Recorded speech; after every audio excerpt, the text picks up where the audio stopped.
I want you to close your eyes for a second. Just completely transport yourself back to September of 2008. Wow.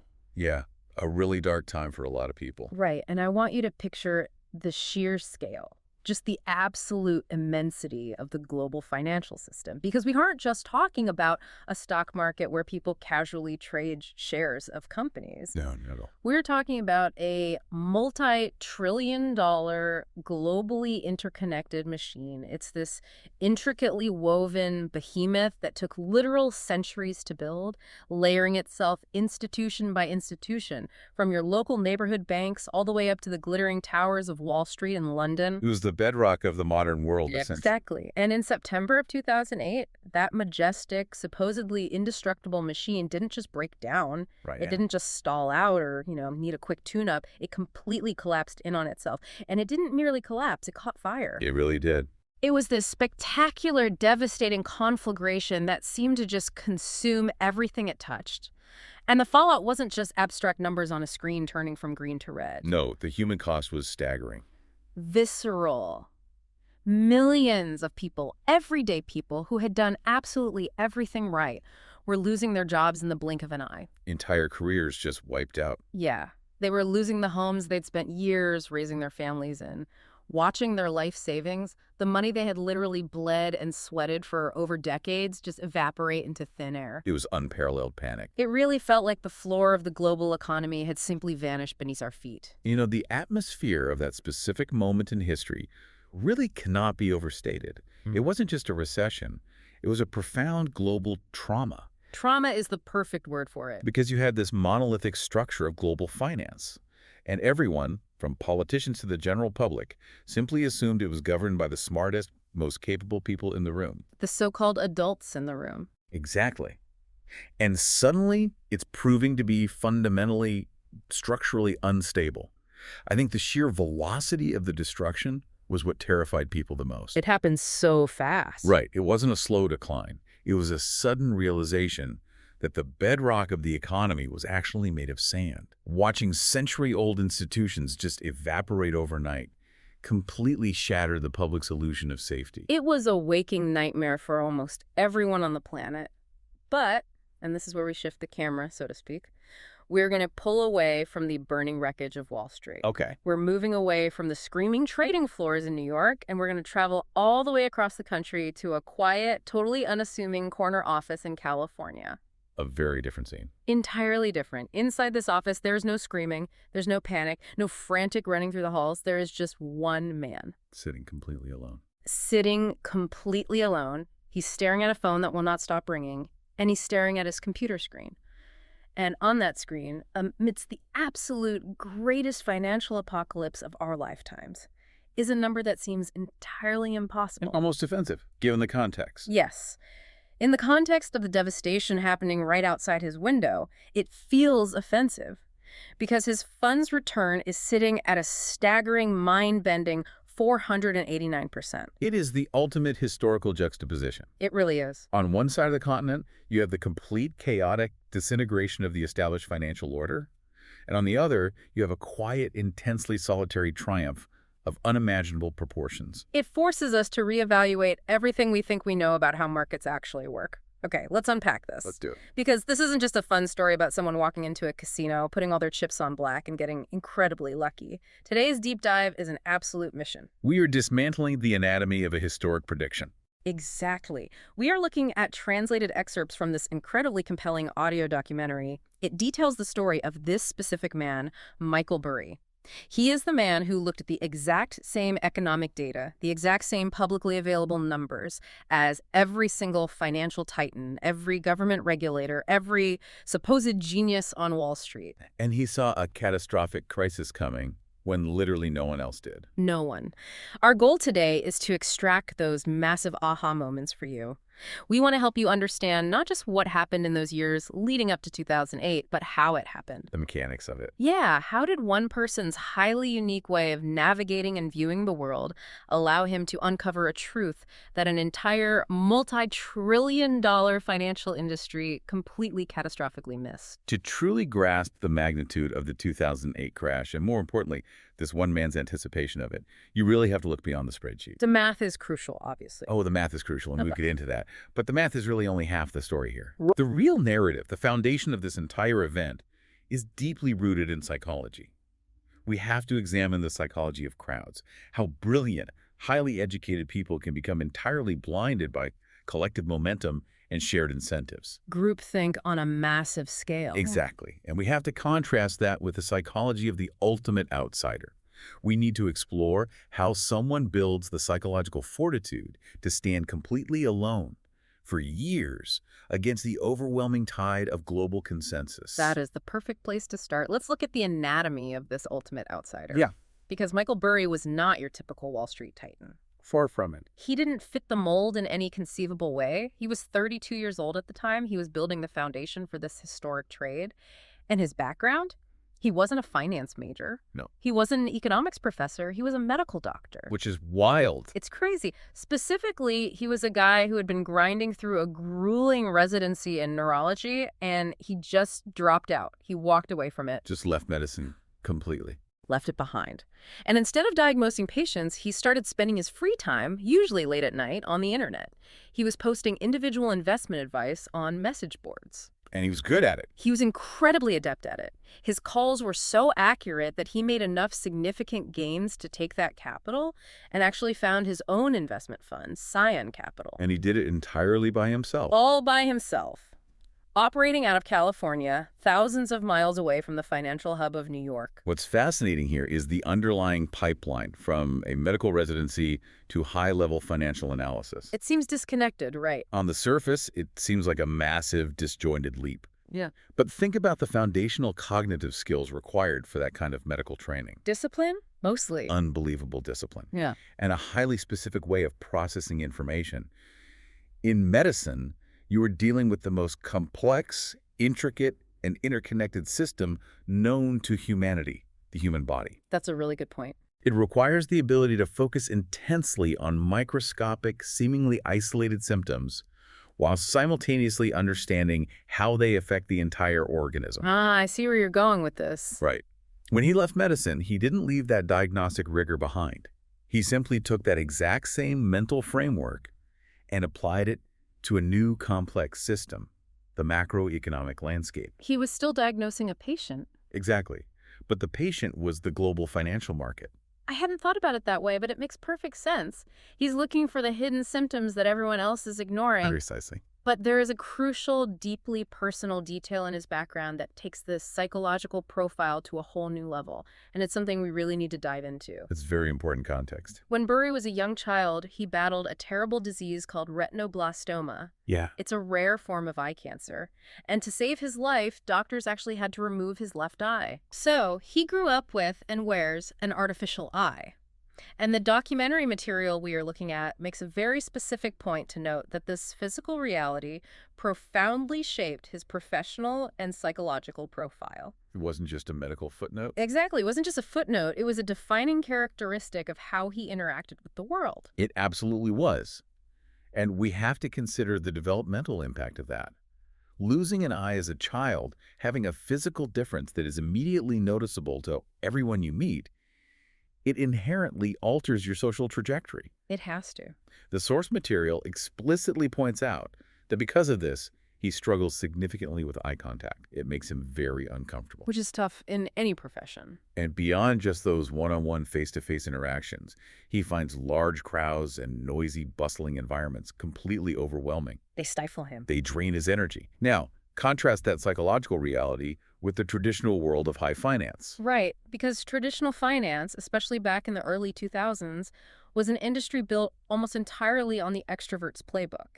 It was incredibly aggressive. It's built on aggressive networking, maintaining intense eye contact to assert dominance, reading the room, power lunches, shouting across chaotic trading floors, endless glad-handing. It's a highly social arena. Highly social, where your relationships often matter just as much, if not more, than your actual financial acumen. Exactly.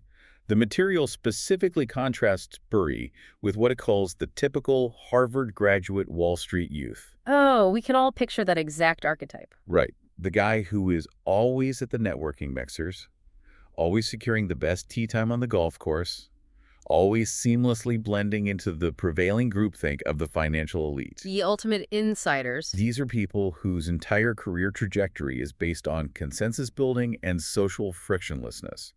Burry was the exact polar opposite of that. He wasn't at the networking It parties. wasn't on a golf course. He was alone. But wait, wouldn't that isolation normally be a massive disadvantage in an industry that runs entirely on who you know? You would think so. How does someone who actively avoids the social machinery of Wall Street even survive, let alone manage a highly successful fund? That is the brilliant inversion of his story. This is where we see him transform what the corporate world would absolutely label as a severe social disadvantage into his absolute greatest superpower. I love this part. Because he actively avoided those meetings, because he physically and psychologically needed to retreat from the overwhelming noise and social posturing of Wall Street, he had to find a different kind of sanctuary. A quiet place. He needed a place where the rules were objective, not social. And that sanctuary became raw data. Raw, unfiltered data. The material tells us that for him, it wasn't about the persuasive pitch in the boardroom. The numbers were what spoke to him. He lived in spreadsheets. He lived in tables. You found comfort in it. He found absolute comfort in reading hundreds of pages of dense, mind-numbing contracts. He lived in the row-by-row data where human charm and social pressure simply do not exist. That is a staggering realization. While everyone else is listening to the charismatic salesman pitching a glossy new financial product over a steak dinner, Burry is retreating to his silent office. To read the actual contract. To read the raw data that product is actually built on. It really makes you pause, doesn't it? It does. For you listening right now, I want you to consider your own life or your own profession. How often do you find yourself relying on the opinion of the room? Going with the flow. Exactly. How often do you just accept the executive summary, the slick PowerPoint presentation that everyone else is nodding along to, versus actually taking the time to sit down in silence with the raw data and reading it for yourself? It's rare. It's very rare. Burry's entire asymmetric advantage was born directly from his physical and psychological isolation from the crowd's noise. If we connect this to the bigger picture of how markets, and really any human institutions function, the opinion of the room is very often just an echo chamber of shared assumptions. An echo chamber, yes. When everyone is constantly talking to everyone else, reading the same memos, attending the same conferences, they inevitably start to think exactly like everyone else. It's a survival mechanism. There is safety in the herd. But Burry's inability, or really his unwillingness, to participate in that social echo chamber meant his thoughts remained entirely his own. Untainted by the group. His conclusions were drawn strictly from the primary sources, the actual bedrock documents of the financial system, rather than from the socially accepted, heavily sanitized interpretations of those sources. So let's look exactly at what those primary sources were telling him, because this is where the story shifts from a character study to a full-blown financial thriller. It really is a thriller. The material sets the stage for us in the year 2003. Let's paint the macroeconomic picture of America at that specific time. U.S. housing prices had been rising continuously. Practically without interruption. For years, it seemed like the one unstoppable, infallible engine of wealth creation. Real estate was considered the safest investment on earth. Save as houses, right? Exactly.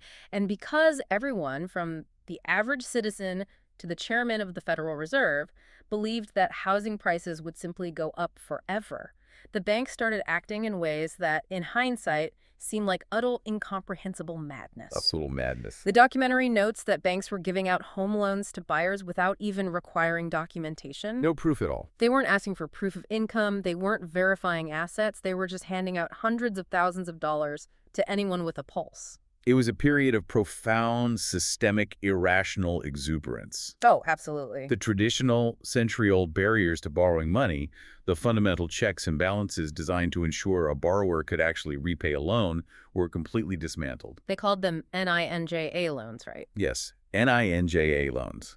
No income, no job, and no assets. It sounds like a joke. It sounds like a joke, but it was industry standard. But here is the critical mechanism we need to understand. The mechanism that turned a series of bad, localized decisions into a global, systemic threat. Right, because a bad loan in one town doesn't crash the world. Exactly. These terrible loans didn't stay in the local bank's vaults. If a local bank makes a bad loan and holds on to it, only that specific bank suffers when the borrower inevitably defaults. The damage is contained. The damage is isolated. Yeah. But that is not at all what happened in 2003. Right. The material explains that the entire model had shifted. These loans were being bundled together. A bank would take thousands of these individual, highly questionable mortgages, package them up into massive bundles, and sell them off to Wall Street. Creating a whole new asset class. They became this massive, highly traded, seemingly insatiable new asset class known as mortgage-backed securities, or MBS. The process was called securitization. Wall Street firms would buy up thousands of these individual mortgages from originators all over the country. They would bundle them into a single, massive security. Like a giant financial meat grinder. Very much like that. And then they would slice that security up into different pieces, called tranches. And they would sell those slices to investors all over the world. Pension funds, foreign governments, retirement accounts. And what was the justification for this? Because it sounds incredibly risky. The theoretical justification was risk diversification. The mathematical assumption was that even if a few people in Florida or Nevada defaulted on their mortgages, the vast majority of people across the country would keep paying. So the bundle as a whole was considered safe. Incredibly safe. They assumed that a nationwide housing crash was statistically impossible. But the source text makes a very pointed, genuinely terrifying comparison here regarding how this was actually functioning in practice. It explicitly states that these structures, in reality, heavily resembled a high-risk pyramid system. And that is a very precise, very damning analogy. A pyramid system, by its very nature, relies on a constant, ever-expanding influx of new participants at the bottom. Right, to pay off the top. Exactly, to pay off the returns of the earlier participants at the top. It inherently contains massive hidden structural risks because the moment the influx of new participants slows down, the entire structure collapses under its own weight. So how did that apply to housing? In the case of the housing market in 2003, the influx was the constant issuing of progressively worse and worse mortgages. They needed more fuel. The machine needed constant fuel to keep the packaging and selling process running. The local mortgage brokers had to keep finding new people to take out loans, which is why they dropped the lending standards to zero. Anyone could get one. The foundations of these mortgage-backed securities were completely rotting. But because of the complexity of the bundling, they were being stamped by rating agencies as AAA-rated, rock-solid investments. I really want to visualize this concept because it's so crucial to understanding what Burry saw. Think of this whole system like a massive, gleaming skyscraper built in the center of the city. Okay, I like this. It is the most beautiful, impressive building anyone has ever seen. Everyone wants a piece of it. People are lined up around the block, practically trampling each other to buy tickets to the penthouse. The hype is real. The champagne is flowing, the music is playing, the media is praising the architects, and everyone is making an absolute fortune just trading their spots in line. A total frenzy. But down in the basement, down in the dark, quiet utility rooms where no one ever goes, the foundational pylons holding up this massive tower aren't made of reinforced steel and concrete. What are they made of? They are made of rotting wood and paper mache. That is terrifying. But nobody is looking in the basement. As the material points out, no one was asking questions because the market was just too busy making money. The fees being generated at every level of this process were so astronomical that it created a mass societal delusion. That is exactly the dynamic at play. When an entire industry's compensation structure is based entirely on volume, on exactly how many loans you can originate, how many you can package, and how many you can sell. The incentives are completely skewed. The incentive to look closely at the underlying quality of those loans completely vanishes. The mortgage broker gets paid his commission the day the loan closes. He doesn't care if it defaults 3 years later. It's off his desk. Exactly. The Wall Street bank gets paid their massive fee the day they sell the MBS. They don't hold the risk either. The critical thinking mechanisms, the risk assessment protocols of the entire global financial sector were effectively turned off by the blinding light of short-term, massive profit. Which brings us to the pivotal year of 2004. The turning point. The skyscraper is gleaming, the party in the penthouse is raging harder than ever, but Michael Burry, sitting alone in California, decides to go down into the basement with a flashlight. He's checking the pylons. He's checking the pylons. The material states that in 2004, Burry did what literally no one else in the entire multi-trillion-dollar market was doing. Yeah. He started reading the actual documents. The primary sources. He didn't read the executive summaries. He didn't read the glossy, optimistic brochures put out by the banks. He went through thousands of individual mortgage contracts line by line, row by row. We really need to pause here and deeply appreciate the sheer, grueling, almost inhuman discipline this requires. Because these aren't fun beach reads. I cannot emphasize enough how impenetrable these documents are. Yeah. A single mortgage prospectus for an MBS can be hundreds of pages long. Hundreds of pages for one bond. And it is not written in plain English. It is written in the most dense, intentionally opaque, heavily lawyered financial jargon imaginable. It's designed to confuse you. It is practically designed to be unreadable. It is designed to exhaust the reader, to make you give up, throw your hands in the air, and just trust the AAA rating on the cover. Just take our word for it. Exactly. To sit there and read thousands of them day after day, week after week, requires a level of obsessive focus and a tolerance for absolute tedium that most human beings simply do not possess. But because he had that focus, because his sanctuary was that quiet row-by-row data where he didn't have to talk to anyone, he makes a chilling discovery. The smoking gun. The material details exactly what he found when he looked at the specific loans that were scheduled to be issued in the 2005 to 2006 period. He discovered that a massive systemic portion of these loans were adjustable rate mortgages. Oh. And they were structured quite literally like ticking time bombs. The mechanical details he uncovered in those specific contracts are the absolute core of the entire financial crisis.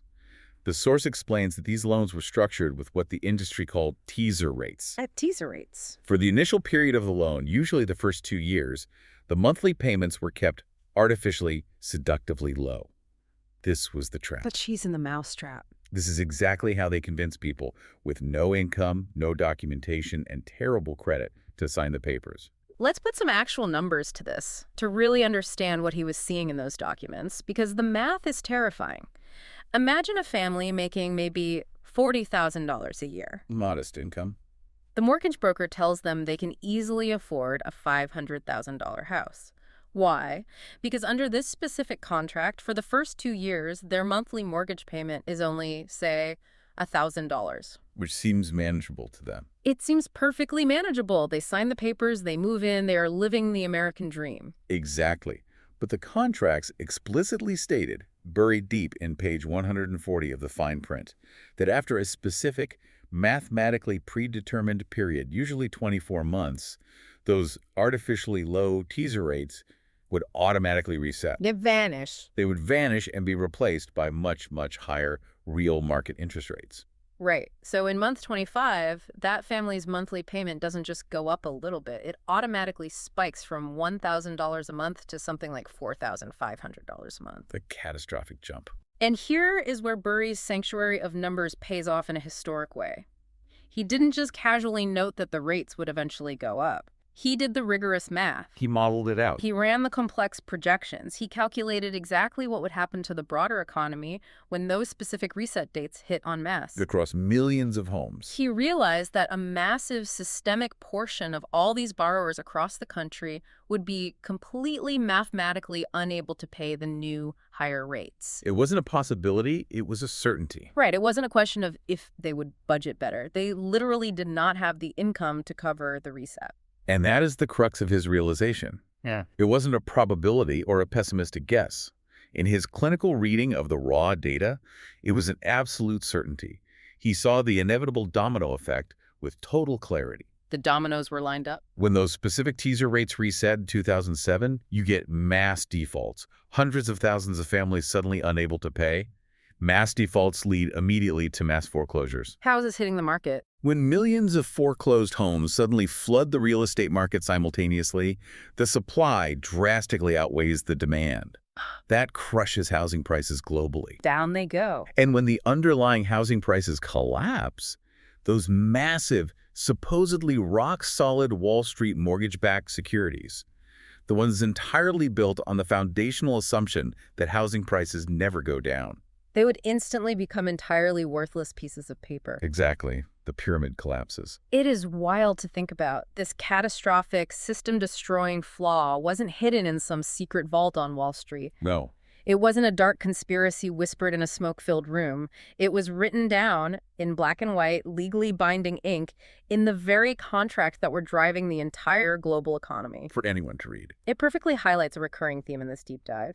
True, world-changing knowledge is so often hidden in plain sight. It's just buried in places that are far too boring, far too tedious, and far too dense for most people to ever bother looking. This raises a profoundly important question about how we as a society consume information and assess risk.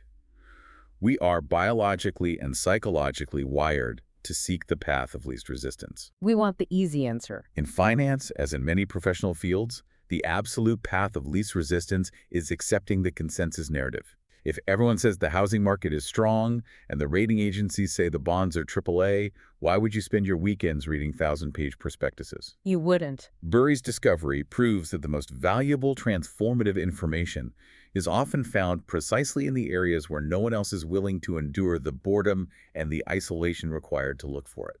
Here's where it gets really interesting, because discovering the flaw is only step one. Armed with this terrifying knowledge, Burry doesn't just write a blog post warning people. He's not a journalist. He doesn't go to the press. He is a fund manager. He has a legal and ethical fiduciary duty to protect and grow Scion Capital's money. And he sees an unprecedented opportunity to place a massive bet against this fundamentally flawed housing market. But there is a huge mechanical problem here. A huge one. You couldn't just short a housing bond the way you short a regular stock. The mechanism didn't really exist for these specific tranches. So he approaches the absolute titans of the industry. The material mentions he goes directly to the prime brokers, Goldman Sachs, Deutsche Bank, Morgan Stanley. Big guys. And he demands that they sell him a very specific and, at the time, extremely rare and obscure product.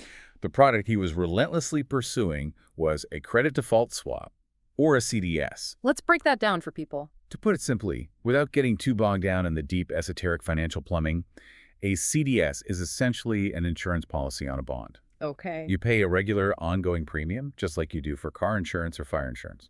And if a specific asset, in this case the highly rated mortgage bonds, fails or defaults, the issuer of the insurance has to pay you a massive predetermined sum of money. So Burry was essentially walking into these banks and asking to buy massive fire insurance policies on a house that he mathematically knew was going to burn down. Even though everyone else in the world thought the house was completely fireproof. But wait, if he's buying this insurance from these massive banks, didn't the banks understand what he was doing? The reaction of the bankers when he asked for this product is so telling and honestly a little infuriating in hindsight. It's pure hubris. The material describes it perfectly. First, they were surprised because no one asks to short the housing market. Then they understood the mechanics of what he was asking for. And finally, they smiled. We have to spend some time analyzing that smile. We do. Why did the masters of the universe at Goldman Sachs and Deutsche Bank, the supposedly smartest financial minds on earth, smile at Michael Burry when he asked to place a multi-million-dollar bet against their own products? Because they thought he was an absolute, completely deluded fool. They did. They thought he was literally handing them free money. The entire culture of Wall Street at that time was completely intoxicated by the belief that the housing market was invincible. Intoxicated is the right word. The idea that a nationwide housing crash could occur, bringing down these AAA-rated bonds, was considered statistically impossible by their own risk models. Their models didn't even go down that far. So when this quirky, glass-eyed guy operating out of a quiet office in California comes in, asking to pay them millions of dollars in monthly premiums for an insurance policy they believe mathematically will never, ever pay out. Of course they smiled. They thought they had found the ultimate sucker. It is the ultimate historical display of institutional arrogance and systemic blindness. Yes. They didn't bother to ask why he wanted this unprecedented level of insurance. They didn't pause to wonder if maybe this guy who was willing to part with millions of dollars in premiums had seen something they hadn't. They didn't check their own basement? They didn't go back and check the basement of their own skyscraper. They just took his money, printed the contracts, and remained completely confident in their prevailing delusion. They were perfectly happy to take the other side of that bet. And the scale of the bet that Burry places is just staggering. I have to push back a little on his methodology here because he didn't just dip his toe in the water to hedge his portfolio. Oh, he went all in. He didn't just buy a little bit of insurance. The material tells us he invested nearly all of Scion Capital's capital into these insurance premiums. We are talking about approximately $1.3 billion at risk. That is immense conviction. He pushed all of his investors' chips to the absolute center of the table on a single massive bet against the most powerful, heavily entrenched financial system on Earth. Wasn't there a massive risk that his fund would simply run out of money paying those premiums before the housing market actually crashed? That is exactly the friction point that almost destroyed him, and it brings us to the psychological crucible of this entire narrative. It's the hardest part of the story. Because calculating the math and making the bet is one thing. Living with the consequences of that bet, day in and day out, is something entirely different. The risk of ruin wasn't that his thesis was wrong. The risk was that his timing was off. Being too early is indistinguishable from being wrong. Exactly. In finance, there's a very famous saying, the market can remain irrational much longer than you can remain solvent. Which moves our timeline into the brutal year of 2006. Mm-hmm. Burry has done the math. His math is objectively undeniably right. The teaser rates are out there. The ticking time bombs are set in the contracts. But the broader market hasn't reacted yet. Housing prices are still stubbornly high. People are still flipping condos in Miami and Vegas. The collective delusion is holding incredibly strong. And this is the profound danger of being a contrarian. Because Burry bought these credit default swaps, he didn't just pay a one-time fee and wait.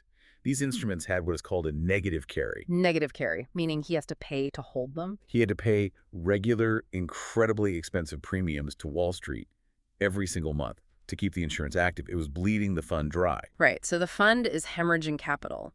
There are absolutely no visible gains. Every time he sends out a statement to his investors, it shows a loss. Millions of dollars are just going out the door to Wall Street. And investors hate seeing red. And the material describes the intense, immediate, and furious backlash. The phone in that quiet California office starts ringing off the hook. His investors, the people who trusted him with their life savings and institutional capital, are absolutely terrified. They're watching their money disappear. They are looking at their monthly statements and seeing massive, inexplicable losses during a time when literally everyone else in the market is getting rich on the housing boom. You can vividly imagine the tone of those conversations. The investors are screaming at him, Michael, what on earth are you doing? The S&P is up, real estate is up 20%. Every other fund manager is printing money. And you're losing it. And we are bleeding out, paying premiums for an apocalypse that clearly isn't happening. The source notes that the anger escalated quickly. Some investors didn't just complain, they threatened him with legal action.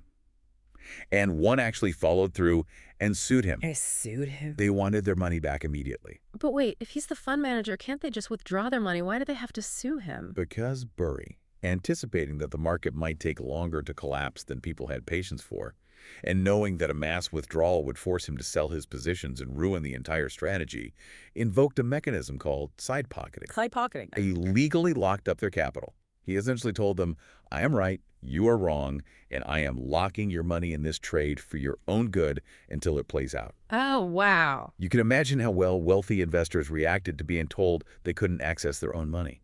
That is incredibly bold, and it explains the absolute fury of the investors. And it wasn't just the angry clients calling him.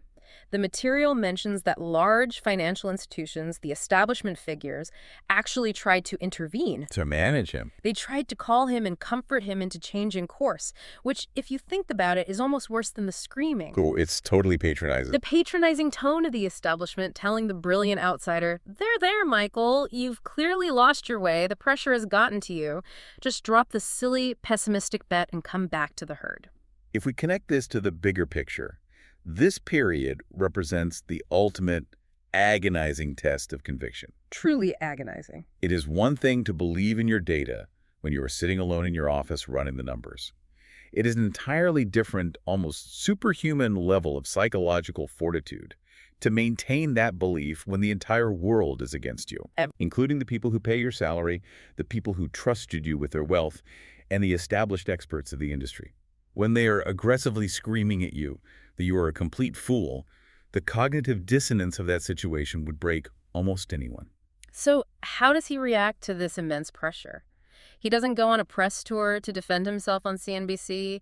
He doesn't try to win his investors over with charm or host a soothing dinner party. Because we already established he hates that kind of interaction. Exactly. The material says he simply cuts off all communication. He stops answering the phone. He locks himself in his office. And what does he do? Back to the data. He goes right back to his sanctuary. He continues to read the prospectuses, and he continues to track the raw numbers. He trusted his primary research over the deafening screams of the crowd. He chose the objective reality of the math over the subjective comfort of social approval. It's amazing. But we have to acknowledge the immense, devastating toll that takes on a human being. The material provides a quote from Burry reflecting on this specific dark period that is just profoundly heavy. Yes, I have it right here. He said, "Being right comes with being alone, and that loneliness changes you." I really want to pause and reflect on that specific phrasing. Being right comes with being alone, and that loneliness changes you. It's haunting. That isn't a triumphant, chest-thumping quote from a Wall Street winner. Yeah. That is the quote of a survivor who has been through a grueling psychological war. A war of attrition. To be fundamentally, mathematically right about the state of reality, but to be treated as a pariah, a fool, and a massive liability for years by everyone around you, that creates a deep, enduring scar. It absolutely does. It isolates you from humanity because you realize that humanity is largely operating on a shared hallucination. Yeah. And they will punish anyone who tries to wake them up. It forces a person to confront a very dark reality. That consensus has absolutely no correlation with truth. None. When you realize that the entire highly educated apparatus of society can be dead wrong and that they will viciously attack you for simply pointing out the mathematical truth, it fundamentally and permanently alters your relationship with the world. You can't unsee it. You can never truly trust the crowd again. That loneliness he speaks of isn't just the physical isolation of sitting in an office with the door closed. It is the deep existential loneliness of standing on the tracks, seeing a massive train approaching, and realizing that no one else will acknowledge it, even as you try to save them. But the train was approaching. It was right there. The math was always going to win, because you can only defy mathematical gravity for so long. Eventually, those 2-year teaser rates we talked about earlier, their time was up. The clock ran out. The material moves our timeline to the year 2007. The initial cracks in the foundation of the skyscraper finally start to become visible to the naked eye. The teaser rates on those early loans start to reset, the monthly payments spike, and exactly as Burry predicted, the defaults begin. Just like he mapped out. The material notes that smaller, localized players in the mortgage industry, the originators who didn't securitize fast enough, start shutting down, and the mainstream news coverage slowly starts to increase. People are noticing. The basement is completely flooding, and people in the lobby are finally starting to notice their shoes are getting wet. And once that realization hit, the velocity of the collapse accelerated exponentially. It was so fast. The system was so deeply interconnected and so insanely leveraged that once the foundational asset, the underlying mortgages, began to demonstrably fail, the panic became completely uncontrollable. Everyone rushed for the exits. The AAA ratings on those massive Wall Street bundles were exposed as entirely fraudulent. And suddenly, no bank trusted any other bank's balance sheet because no one knew who was holding the toxic, rotting mortgages. Total freeze. The entire credit market simply froze. Which leads us directly to the absolute climax of this story. The date is September 15th, 2008. This is the moment the burning machine we talked about at the very beginning of the deep dive truly goes into a terrifying freefall. A historic day. Lehman Brothers, a prestigious, legendary financial institution that had been around for 158 years, declares bankruptcy. It literally vanishes overnight. The psychological and systemic impact of Lehman Brothers falling cannot be overstated in the history of modern finance. They were a pillar. This was an institution that had survived the American Civil War, the Panic of 1907, the Great Depression, 2 world wars, and it was completely wiped off the map by toxic mortgages. Just gone. Its collapse shattered the fundamental market illusion that any institution was too big to fail without massive government intervention. It proved that the rot had reached the absolute top of the financial food chain. The material reminds us of the immediate, devastating aftermath. The stock market suffered massive, historic single-day drops. The contagion spread globally. Governments around the world, central banks, and global markets had to scramble in absolute unprecedented panic. Trying to stop the bleeding. They had to enact emergency measures just to prevent the literal mechanical end of the modern financial system. But the human cost, the tragedy we discussed at the start, was already locked in.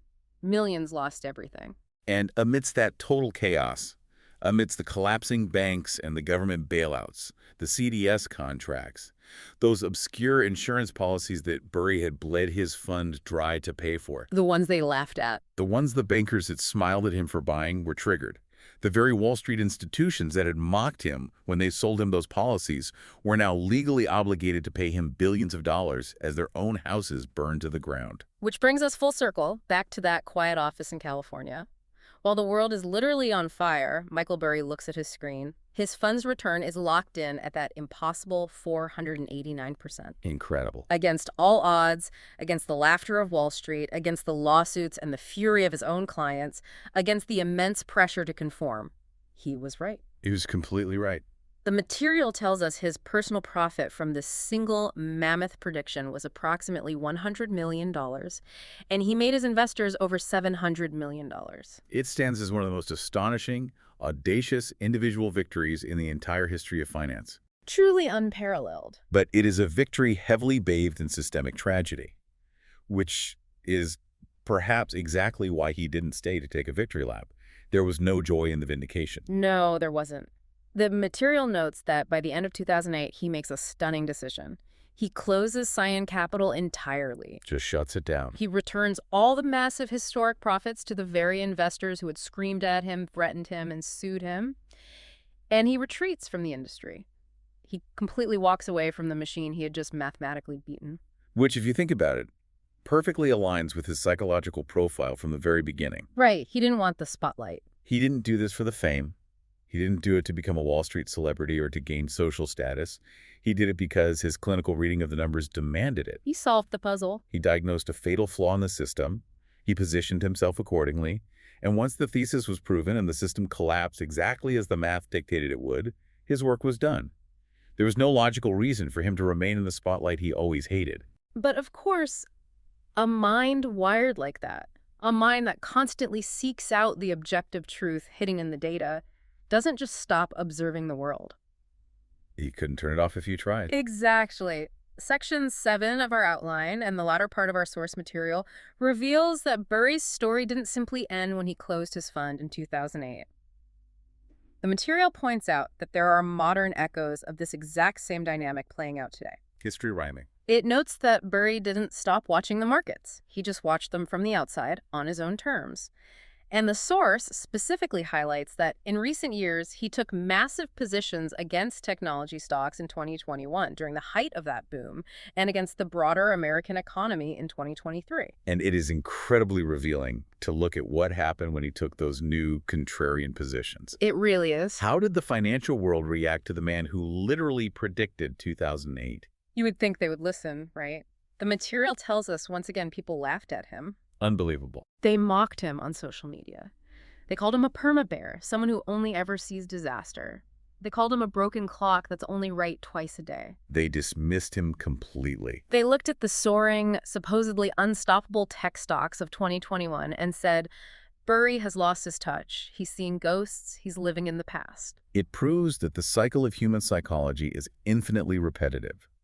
The specific assets change, from dot-com stocks in the 90s, to mortgages in 2008, to tech stocks in 2021, to whatever the next massive bubble will be. The vehicle changes, but the behavior stays the same. Exactly. The crowd's reaction to the outsider pointing out the fundamental flaw remains completely depressingly constant. The crowd will always aggressively defend its current source of easy profit. Because they're making money. Right, and it will always mock, dismiss, or attack the person who has the audacity to suggest that the profit is built on an unsustainable illusion. The desire to believe the party will never end always overpowers the desire to check the foundation of the building. So what does this all mean for us? That's the real question. Our source material makes it incredibly clear what the ultimate takeaway is here. The creators of that original audio documentary stress that this story is not meant to be a piece of technical investment advice. No, don't go out and try to short the market. You aren't supposed to listen to this deep dive and immediately go try to figure out how to buy credit default swaps on your brokerage app. This is a much deeper, much more profound observation of human history and human nature. The meta lesson here is about the fundamental anatomy of a bubble Yeah. and the anatomy of consensus. Yes. Before every single great historical financial disaster, there is always someone who sees the danger. The data is almost always there, hiding in plain sight, waiting to be read. In the basement. But the crowd, absolutely blinded by the euphoria of current frictionless profits and social reinforcement, willfully chooses never to question the underlying mechanics of what is making them rich. And so I want to turn this directly to you, the listener. Think about your own life. Think about your own industry, your specific career path, or your own personal investments. Bring it home. How often do you find yourself following the crowd simply because it feels socially safe? Because everyone else is doing it, so it must be right. It's a very comfortable place to be. It is comfortable.